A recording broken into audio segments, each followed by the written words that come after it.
Do you ever feel stuck? Trapped in a cycle of knowing what you should do, yet finding yourself scrolling endlessly, putting things off, lost in a fog of procrastination? That heavy feeling, that quiet whisper of guilt as another day slips by. It's the familiar weight of laziness, a modern ailment amplified by endless distractions. But what if the key to breaking free isn't about harsh self-criticism, but about uncovering a timeless wisdom hidden within you? Stay with us. Welcome to the Noble Wisdom Path, where we uncover the sacred truths of your journey through Buddhist wisdom. Today, we share an ancient story, reimagined, holding profound insights into overcoming the inertia that holds us back and finding the discipline that leads to inner peace. The story of Kael and the monk. In a village nestled beside a whispering river, lived a young man named Kael. He wasn't unkind, but a deep lethargy clung to him like the morning mist. While others found purpose in their craft or the rhythm of the fields, Kael found solace under the shade of an old banyan tree. His dreams were vivid, full of accomplishment, yet his waking hours drifted by in inaction. It wasn't just simple laziness. It was a quiet fear, a fear of failure, perhaps, or the overwhelming feeling that the world demanded too much. One day, a wandering monk, his saffron robes catching the sunlight, arrived in the village. His eyes held a calm depth, observing the world without judgment. Day after day, as he walked his alms round, he saw Kael beneath the same tree.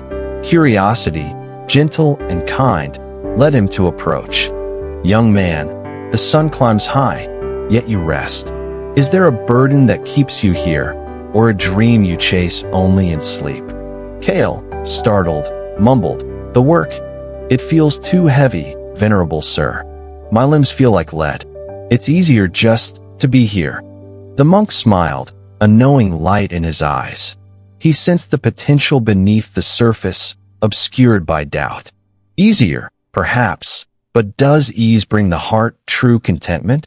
Tell me, Kael, do you ever wish for a life less heavy? A life of purpose, perhaps even abundance? The word abundance sparked a flicker in Kael's eyes. Abundance. Yes, I do. But how? The monk gestured towards the formidable mountain that loomed over the village. Beyond that peak, hidden in a sunless cave, lies a diamond of extraordinary brilliance. Its value is immense, enough to change a life forever. It is said only the truly determined can find it.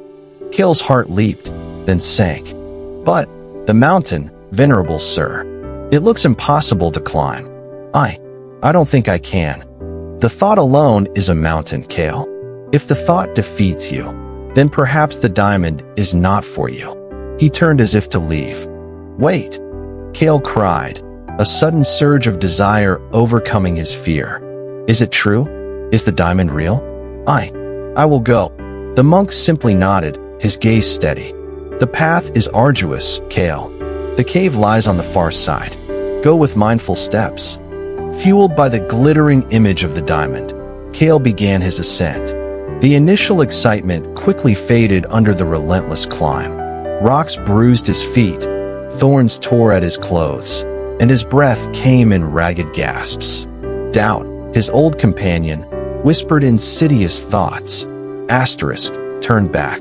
"This is foolish. You'll never make it."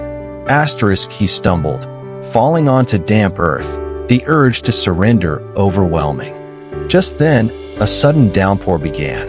Seeking shelter under a rocky overhang, shivering, Kael felt despair wash over him. He was about to give up when he saw it. A tiny, tenacious flower pushing its way through a crack in the stone, its petals unfurling towards the meager light. A fragile strength. It reminded him of the monk's steady gaze, the unspoken belief he saw there. He took a deep breath, the rain cooling his face, and pushed himself back onto the path. The climb continued, each step a conscious act of will. He learned to read the terrain, to conserve his energy, to focus only on the next foothold.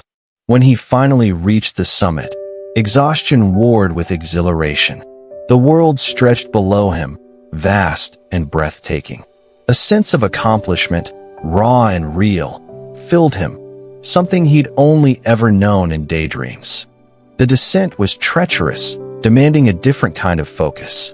He slipped, he fell, but he kept going, the image of the diamond pulling him onward. Finally, weary and battered, he reached the cave described by the monk. He scrambled inside, eyes searching the damp darkness, only to find nothing. No glittering gem, no hidden treasure, just cold stone, dripping water, and the echo of his own disappointed sigh. He searched frantically, desperately, but the cave remained stubbornly empty. Anger surged, hot and bitter. Why? Why had the monk deceived him? He slumped against the cave wall, the return journey seeming truly impossible now. His body ached, his spirit felt crushed. He could just stay here, fade away. But the memory of the summit view, the feeling of doing, flickered within him. He couldn't survive here. With a groan, summoning the last dregs of his strength, Kael began the long trek back. When he finally stumbled back into the village, covered in mud and scratches, he went straight to the monk, who sat meditating peacefully. "Why did you lie to me? There was no diamond." The monk opened his eyes, his gaze filled with kindness. "Oh, but I believe you found it, Kael." "Found what?" "The cave was empty. Look at yourself, Kael." Before, the thought of working in the fields felt like climbing a mountain. Yet, you have just climbed a real mountain, faced storms and despair, and returned. You pushed through exhaustion, through doubt. Where did that strength come from? Kael stared at his own trembling hands, calloused and dirty. He felt the ache in his muscles, the fatigue, but beneath it, something else. A quiet hum of capability. The diamond, my dear Kael, was never stone. It is the diligence you unearthed within yourself. The unwavering effort, the resilience, the ability to act despite fear and discomfort. That is the true treasure. With it, you can shape any life you choose. Understanding dawned in Kael's eyes. The monk was right. The journey itself, the struggle, had forged something new within him. His laziness hadn't been an inherent trait, but a veil obscuring his own potential. He possessed the diamond of diligence now. From that day, Kael approached his life differently. He started working his family's neglected field, not with resentment, but with focused effort. He even began repairing the old leaky roof on his hut, a task he'd put off for years. The work was still hard, but it no longer felt impossible. Reflection and practical application. Kael's story resonates deeply, doesn't it? In our own lives, how often do we stand at the foot of our own mountains, tasks, goals, changes we want to make, feeling paralyzed by their perceived difficulty? Laziness, procrastination, these aren't just failures of willpower. As Buddhist wisdom teaches, they often stem from deeper roots. Fear of failure, lack of clarity, or simply being overwhelmed by the sheer activation energy needed to start. Think about it. That initial push to get off the couch, to open the document, to make the call, that's often the hardest part. The monk's diamond provided Kael with the motivation to overcome that initial inertia. But the true transformation came from the journey itself, from practicing what Buddhism calls Samma Vayama, or right effort. It's not about frantic, stressful striving. It's the mindful, balanced effort to let go of unhelpful patterns, like Kael's inertia, and cultivate beneficial ones, like consistent action. I remember struggling with a large writing project myself. Every time I sat down, distractions beckoned. The mountain felt too high. Then, I tried a simple technique. Just commit to writing for 5 minutes. Often, overcoming that initial resistance was enough to get the momentum going. Much like Kael taking that first step up the path. It's about gently, persistently cultivating the diamond within. The Roman emperor and Stoic philosopher Marcus Aurelius echoed this sentiment centuries ago.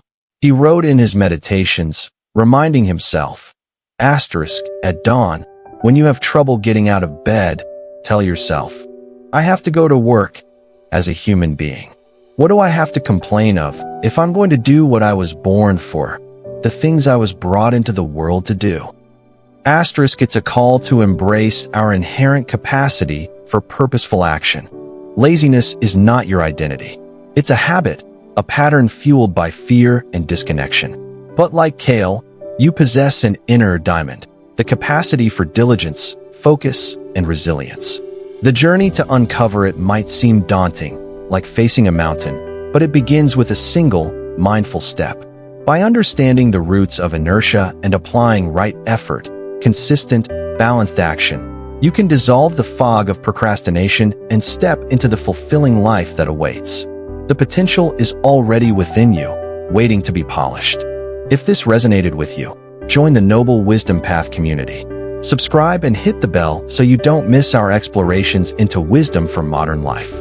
Share your own struggles and triumphs with laziness in the comments below. And perhaps, try this. Start tomorrow with just 5 minutes of mindful intention, or tackle that task you've been avoiding using the 2-minute rule. Begin your journey. Thank you for walking this path with us.